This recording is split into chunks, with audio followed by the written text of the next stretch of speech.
পরিচয় গোপন রাখা এক ডিভোর্সি বোনের খোলা চিঠি। জানি না আমি কেন লিখছি। হয়তো এজন্য, কারণ আমি চাই আর কেউ আমার মতো ভুল না করুক।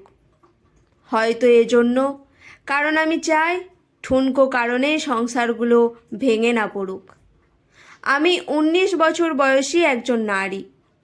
আমাদের বিয়ে হয়েছিল আমার পছন্দে। সংসারও টিকেছিল 1.5 বছর। আমাদের একটা ছেলেও আছে, ওর বয়স 1 বছর। আমার স্বামীর স্বভাব চরিত্র সবই বেশ ভালোই ছিল, শুধু একটু জেদি। অবশ্য তাও সব সময় না, মাঝে মধ্যে।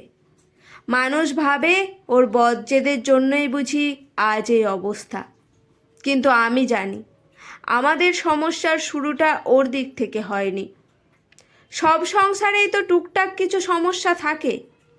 ওরকম আমাদের মধ্যেও মাঝে সাঝে ঝগড়াঝাটি হতো, কিন্তু ঝগড়া বাঁধলেই আমি তল্পা গুছিয়ে বাপের বাড়ির দিকে হাঁটা দিতাম। বাপের বাড়িতে বোনেরাও আসতো, আর ভাইরা তো ছিলই। ওদের কাছে কেঁদে কেটে সব বলতাম। তখন সবাই ওকে ফোন করে কথা শোনাতো। আমার ছোট বোন তো রীতিমতো অপমান করত। আমার কাছেও মনে হতো ঠিকই আছে, কত বড় সাহস আমার সাথে লাগতে আসে, আমাকে নিজের মতো চালাতে চায়। আমার মধ্যে কেমন একটা জেদ কাজ করত। ওর কাছে ছোট হব, ওর কাছে নিজের ভুল স্বীকার করব, মাপ চাইব, এটা ভাবতেই পারতাম না। উল্টে বড় গলা করে বলতাম, ডিভোর্স দাও। তোমার মতো লোকের সাথে কে সংসার করে? না, ডিভোর্স আমি কখনোই মন থেকে চাইনি। ওটা ছিল মুখের কথা। ওর সামনে ছোট হওয়ার চাইতে ডিভোর্স চাওয়াই আমার কাছে সঠিক মনে হতো। একদিনের কথা এখনো মনে পড়ে।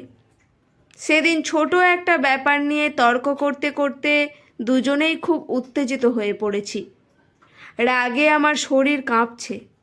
যা মুখে আসছে তাই বলছি। তুই তোকারি, গালিগালাজ, অপমান কিছু বাদ যায়নি।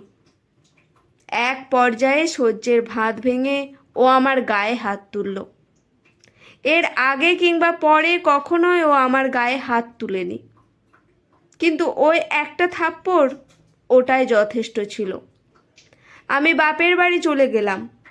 আর হ্যাঁ, বরাবরের মতো এবারও নিজের দিকটা না বলে খালি ওর দিকটাই বলে গেলাম। মানুষের দোষ দিয়ে আর কি লাভ? সবাইকে যা বলেছি সেটার ওপর ভিত্তি করেই তারা বিচার করেছে। পরিবারের সবাই বলল, এমন ছেলের সাথে সংসার করার কোনো দরকার নাই, মামলা ঠুকে দাও। আমি সবার পরামর্শে মামলা করলাম। ওর নামে নারী নির্যাতনের কেসই করা হলো। খুব দ্রুতই ওকে পুলিশ ধরে নিয়ে গেল। ওর পরিবার থেকে মুরব্বীরা এসে বারবার অনুরোধ করলো আমি যেন এই কেস তুলে নিই।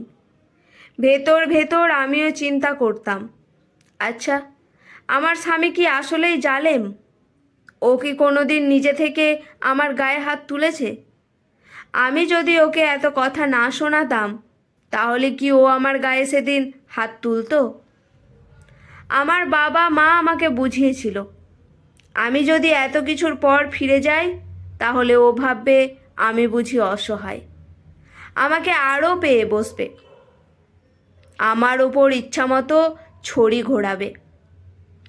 একবার গায়ে হাত তুলেছে মানে বারবার একই কাজ করবে।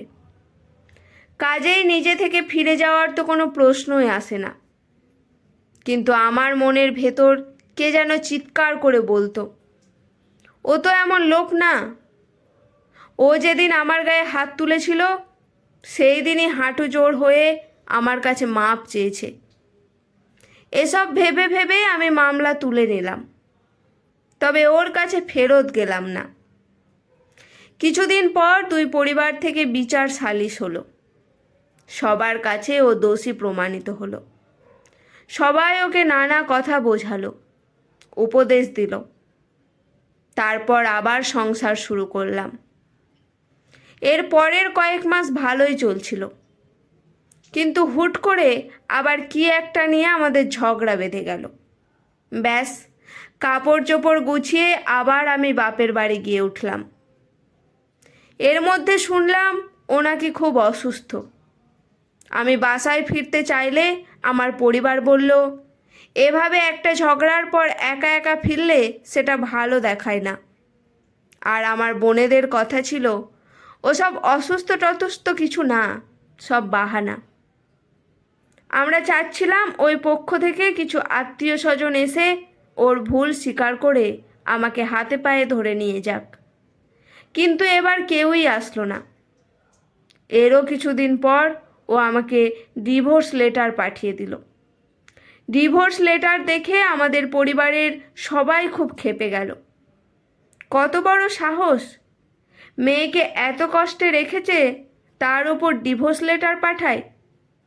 সবার কথায় আমার কাছেও মনে হলো, ঠিকই তো, কত বড় সাহস, আমাকে ডিভোর্স দিতে চায়। ওর সব ভুলগুলো চোখের ওপর ভাসতে লাগলো। মা বাবা মনে করিয়ে দিল, ও হলো সেই ছেলে যে কিনা আমার গায়েও হাত তুলেছে। প্রতিশোধের আগুনে জ্বলতে জ্বলতে আমিও ঠিক করলাম, এবার ডিভোর্সই দেব। কে চায় এমন ফালতু লোকের সংসার করতে? কোর্টে গিয়ে ওকে হেনস্থা করার চেষ্টা করলাম। আমার মাসিক খরচ বাড়িয়ে একটা আকাশ ছোঁয়া অঙ্ক দাবি করলাম। আমি চালাচ্ছিলাম ওর যেন দেওয়ালে পিঠ থেকে যায়, যেন নিজে থেকে আমার কাছে এসে আবার সংসার করতে চায়। আসলে ডিভোর্স হোক আমি কখনোই চাইনি, কিন্তু জিদ আমাকে খেয়ে নিচ্ছিল। আগ বাড়িয়ে ওকে ডিভোর্স তুলে নিতে বলা আমার পক্ষে অসম্ভব। ওর কাছে ছোট হওয়া আমি মানতেই পারিনি। কিন্তু আশ্চর্য ব্যাপার, ও আমার আকাশ ছোঁয়া সমস্ত দাবি মেনে নিল। আমাদের ছেলেকে আমি পেয়ে গেলাম, ভরণ পোষণ, মাসিক খরচ, ওর সম্পত্তি সব। বিনিময়ে ও পেল শুধু ডিভোর্স। আমাদের ডিভোর্স হয়েছে আজ 3.5 বছর। ও আবারও বিয়ে করেছে, সুখেই আছে বোঝা যায়। আসলে ওর মতো নির্ঝঞ্ঝাট স্বামীকে নিয়ে মেয়েরা হয়তো সুখেই থাকবে। এখন আমার নিজের কথা ভেবে আফসোস হয়। মানুষের মুখের কথা কখনো কখনো ছুরির চেয়েও ধারালো হতে পারে। ও আমাকে একবার থাপ্পড় মেরেছিল ঠিকই, কিন্তু আমি কথার তীরে ওকে ছিন্ন বিচ্ছিন্ন করে ফেলতাম। শারীরিক নির্যাতন করিনি সত্যি, কিন্তু মানসিকভাবে কষ্ট দিতাম। এসব কথা আমার মা বাবাকে কখনোই বলা হয়নি। নিজের দোষের কথা মানুষ কতটাই বা বলে। মাঝে মাঝে ভাবি, ইস, আমার পরিবার যদি একটু নিজে থেকে বুঝে আমাকে সংসার করার উপদেশ দিত। যখন আমি ওর কাছে ফিরে যেতে চাইতাম, তখন ওর খারাপটা না বলে যদি একটু ভালো দিকগুলোর কথা মনে করাতো। আমি যদি নিজের জিদ নিয়ে পড়ে না থেকে একটু ওর কাছে নত হতাম, তাহলে হয়তো আজ আমাকে এই দিন দেখা লাগতো না। আজ আমার ভাই বোন, বন্ধু বান্ধব সবার নিজেদের সংসার আছে, কিন্তু ছোট্ট ভুলে সব শেষ হয়ে গেছে। তাই দোয়া করি আর কারো জীবনে যেন এমন না হোক। আজকের এই ছোট্ট নিবেদন এখানেই সমাপ্ত। ভালো লাগলে পাশে থাকবেন। ধন্যবাদ।